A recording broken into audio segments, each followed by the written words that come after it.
السلام عليكم ورحمة الله وبركاته. النهارده مع بعض فيديو تطبيق جديد اللي يديك شكل حلو ممكن ياخد منك حاجة أهم. طيب قولي بقى، هو فعلا احنا محتاجين نغير شكل زرار الصوت في الموبايل، ولا دي رفاهية بتقدم لك على انها ضرورية؟ استنى للآخر وهجاوبك بصراحة.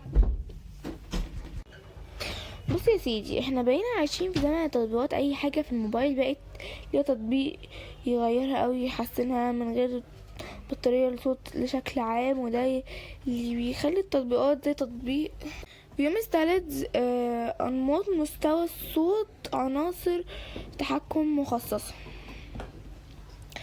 اتنشر بسرعة لأنه بتخطب حاجة بسيطة جدا خلى موبايل مختلف.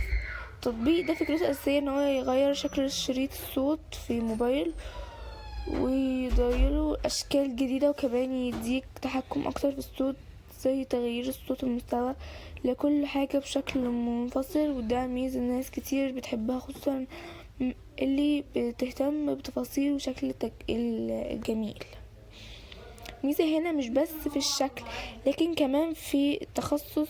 تقدر تختار ألوان، تصميمات، اماكن ظهور شريط صوت، وده بيدي احساس ان الموبايل بتاعك انت مش نسخة مكررة زي الباقي الناس. وكمان تطبيق سهل استخدامه، اول ما تفتح هتلاقي حاجة واضحة. بس استنى، هو الموضوع ببساطة ازاي ده كده؟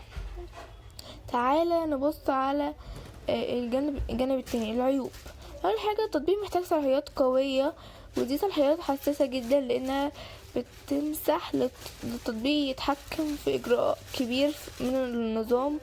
هنا لازم تسأل نفسك، هل تغيير شكل الصوت يستاهل ادي صلاحية زي دي؟ تاني حاجة، ناس كتير في التعليقات بلاي ستور اشتكت من الاعلانات وان بعد الحلو لازم تدفع عشان تفتحه. تالت حاجة، في شكاوى من التطبيق احيانا بيبوظ الموبايل او يحصل خصوصية في الجهاز الضعيف. ولو بصينا على آراء المستخدمين هتلاقي منقسمة الاتنين، واضحة في الناس شايفة انه ممتع وجميل وبيغير تجربة استخدام، وناس تانية شايفة ان هو حاجة شكل بس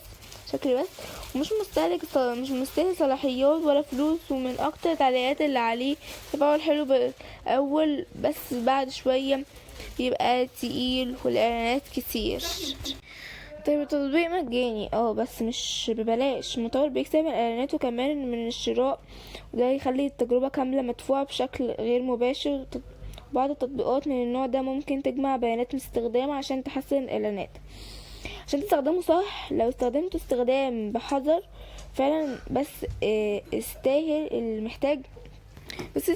اللي محتاجه، وما تقعدش تغير كل شوية. خلي بالك من الصلاحيات اللي مدياها التطبيق، لو حسيت ببطء اقفله فورا. طيب بيشتغل فين؟ تطبيق متاح عالميا تقريبا، ويشتغل في معظم الدول اللي فيها جوجل بلاي، مفيش قيود جغرافية واضحة. نرجع للسؤال اللي بدأنا بيه، هل فعلا محتاج تغيير شكل زرار الصوت؟ الإجابة ببساطة، لو انت بتحب التخصيص ومهتم بالشكل ده ممكن تستمتع. لو بتدور على أداء وسلس يبقى لا، وخليك على النظام الاساسي. وفي الاخر ما تخليش الشكل يخدعك. ولو الفيديو عجبك وعايز تعرف الحقيقة بلاش تجميل، اعمل لايك واشترك في القناة عشان دايما توصلك المعلومة الصح قبل ما تقع في الفخ. سلام.